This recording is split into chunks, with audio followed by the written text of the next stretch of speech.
Karena kesenangan itu ketika keinginanmu terpenuhi.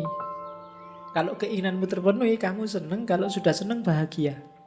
Tapi kalau keinginanmu tidak terpenuhi, kamu akan susah, tidak mungkin bahagia. Maka pertama-tama, ayo menata keinginan.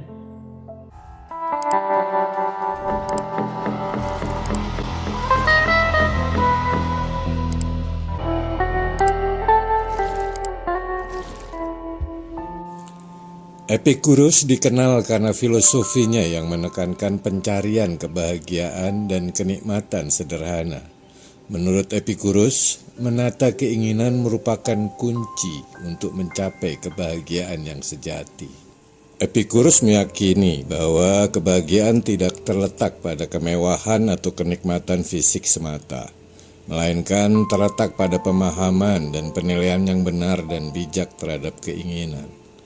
Dengan menata keinginan secara bijak, seseorang akan dapat mencapai kebahagiaan yang berkelanjutan dan mendalam.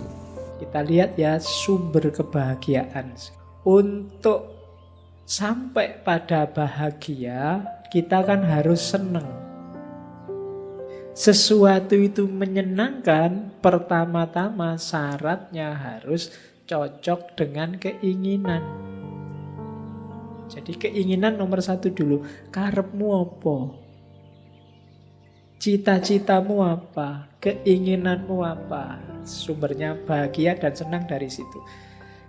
Kalau keinginan saja kamu tidak jelas, jangan mimpi bisa senang. Pinginmu itu apa sih? Tidak tahu ya Pak, saya pingin apa? Ya nggak mungkin kamu senang. Karena kesenangan itu ketika keinginanmu terpenuhi. Kalau keinginanmu terpenuhi, kamu senang. Kalau sudah senang, bahagia. Tapi kalau keinginanmu tidak terpenuhi, kamu akan susah, tidak mungkin bahagia. Maka pertama-tama, ayo menata keinginan. Kenapa ada orang kecewa? Kenapa ada orang galau? Kenapa ada orang putus asa? Kenapa ada orang sumpek dalam hidupnya? Karena yang terjadi tidak cocok sama keinginannya. Maka rumus pertama untuk orang bahagia, manajemen keinginan. Oke, jadi kalau keinginanmu melampaui batas yang seharusnya kamu inginkan, kamu akan sumpah. Maka ayo dirumuskan keinginan. Katanya Epicurus, keinginan itu jenisnya 3. Ada natural necessary, ada natural unnecessary, ada unnatural. Natural dan wajib, alamiah dan wajib, ada alamiah yang tidak wajib, ada yang tidak alamiah. Alamiah wajib itu harus kita penuhi kalau kita ingin senang. Makan itu alamiah wajib. Pakaian itu alamiah wajib. Tempat tinggal itu alamiah wajib. Orang menyebutnya kebutuhan primer. Kalau ini harus kita penuhi. Mandi itu sebenarnya alamiah wajib. Maka jangan sampai kamu nggak mandi. Jadi natural necessary, alamiah dan wajib. Ini penuhi. Kalau ini jangan dipending. Makan itu alamiah wajib. Nggak usah bersumpah saya tidak makan Pak. Ya enggak, harus makan. Puasa boleh tapi harus buka puasa. Karena ini kebutuhan alamiah wajib. Begitu kamu langgar, kamu akan sumpek sendiri nanti. Baju itu termasuk alamiah wajib. Penutup tubuh. Kalau enggak kamu tutup, ya kamu akan galau sendiri. Jadi natural necessary. Yang kedua, ya yang alamiah tapi levelnya yang unnecessary. Unnecessary itu ya bahasa Indonesianya tidak wajib atau tidak sampai segitunya lah. Makan itu wajib, tapi makan yang mewah di restoran kelas tinggi itu unnecessary. Ya kalau levelmu nyampe ya dipenuhi aja, kalau nggak nyampe jangan dipaksa. Rumah itu, tempat tinggal itu natural. Setiap orang butuh naungan, butuh tempat tinggal. Tapi rumah mewah kelas apartemen Itu unnecessary. Tidak harus begitu. Yang penting punya rumah, punya kos-kosan, jelek juga tidak apa-apa. Bocor-bocor dikit tidak apa-apa, asal kamu masih punya rantang apa timba buat nampung. Kan malah enak, ada musiknya buat meditasi.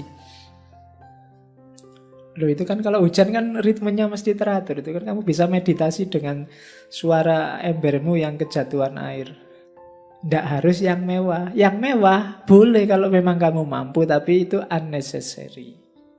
Apalagi tidak mampu dipaksakan, itu malah tidak boleh. Terus ada yang unnatural, tidak natural. Ya banyak. Tidak natural itu misalnya harus punya kekuasaan, harus jadi gubernur, itu tidak natural.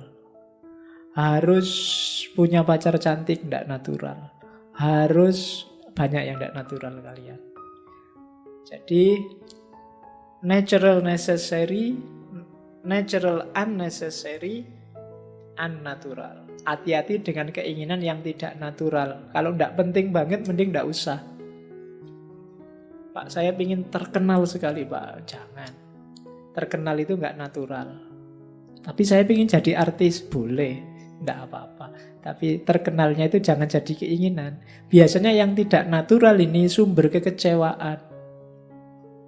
Sumber sumpek. Pak, saya ingin tersohor sekali, terkenal, semua orang ngerti saya gitu loh, Pak. Kelihatannya nyaman, tapi karena dia tidak natural, di titik tertentu dia akan jadi sumber masalah. Mending tidak ada orang kenal kamu mungkin. Itu yang sering bikin saya sumpek.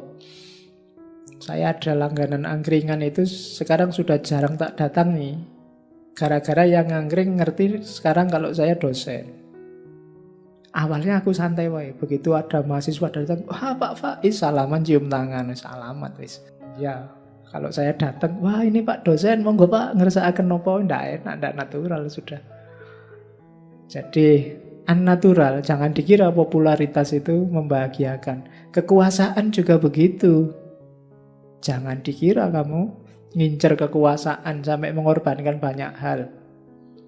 Itu ndak natural. Kalau datang padamu nggak masalah, cuma ndak usah dikejar-kejar, dia unnatural. Nggak usah fokus ke situ maksudnya. Karena begitu dia kamu inginkan, dia akan jadi sumber kekecewaanmu.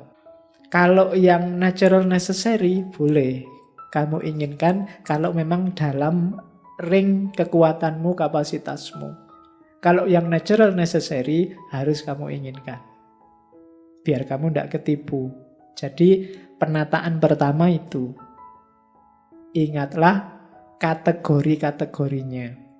Jangan sampai kamu kebalik, yang natural necessary dikorbankan untuk yang unnatural. Rumahnya dijual biar bisa sukses jadi lurah apa jadi camat. Nah itu unnatural unnatural disasar dengan mengorbankan yang natural necessary. Hasilnya bisa bunuh diri, bisa bikin stres luar biasa. Jangan dibalik. Jadi dahulukan yang memang primer, yang sekunder, tersier ya tetap rankingnya belakangan. Ya punya pasangan ya, cuma harus cantik apa biasa-biasa saja, itu kan sekunder dan tersier belakangan. Yang penting laku dulu, baru nyari itu. Itu kan logikanya begitu. Jangan dibalik. Nah kalau kamu targetnya tinggi dulu, nyari yang putih, yang rambutnya panjang, ya tapi ra entuk-entuk. Padha wae itu, yang unnatural diuber sementara yang natural necessary ditinggal. Yang wajib sing penting kan ono. Nah, perkara kualitas belakangan. Ya. Oke, jadi contohnya begitu. Karena ada orang kan yang ngejar kualitas sampai umur sekian puluh tahun ndak nikah-nikah. Yang penting kuantitas. Kualitas kan bisa diatur belakangan. Ya kalau kamu kaya ya operasi plastik kan bisa. Nah, rumusnya tadi ya. Yang pertama, kalau ingin hidup senang, abaikan keinginan ketiga. Fokuslah keinginan pertama.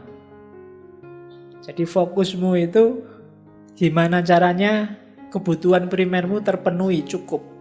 Kemarin bulan lalu beberapa sesi kita ngomong para sufi. Persis inilah yang dilakukan para sufi. untuk dunia, kejarlah yang primer saja. Setelah itu ayo kita ngejar akhirat.